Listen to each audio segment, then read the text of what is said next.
Sa Pilipinas, sa tuwing may malalakas na ulan at bagyo, maraming komunidad ang naaapektuhan ng pagbaha.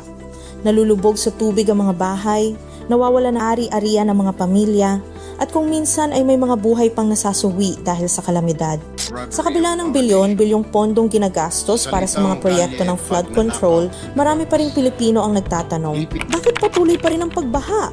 Para sa nakararami, isa sa mga pangunahing dahilan ay ang korupsyon. Kapag ang pondong inilaan para sa mamamayan ay hindi nagagamit ng tama, ang mga proyekto ay maaaring hindi matapos, mababa ang kalidad, o kung minsan ay nasa dokumento lamang ngunit wala naman sa aktual na kalagayan.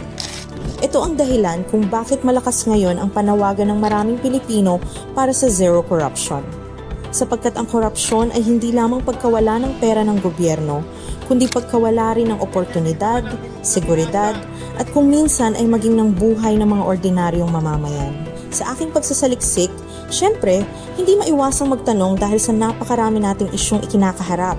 Diba? Maraming tagasunod ni Pastor Apollo C. Quiboloy ang naniniwala na isa sa mga prinsipyong kanilang natutunan sa Kingdom Nation ay ang integridad, disiplina, at tapat na pagtupad sa mga responsibilidad.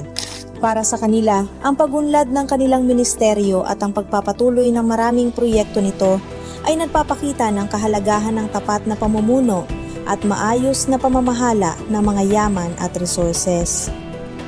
Walang sakim, walang nisingko man ang inanakaw, kundi lahat ay napupunta para sa kapakananan ng kanilang masasakupan. Amazing, no? Meron palang ganun? Sa kanilang pananaw, kung ang mga prinsipyong tulad ng integridad, accountability, at paglilingkod na walang korupsyon ay maisa sa buhay rin sa lahat ng sektor ng lipunan at sa pamahalaan, marami sa mga suliranin ng bansa ang maaaring mas solusyonan ng mas epektibo.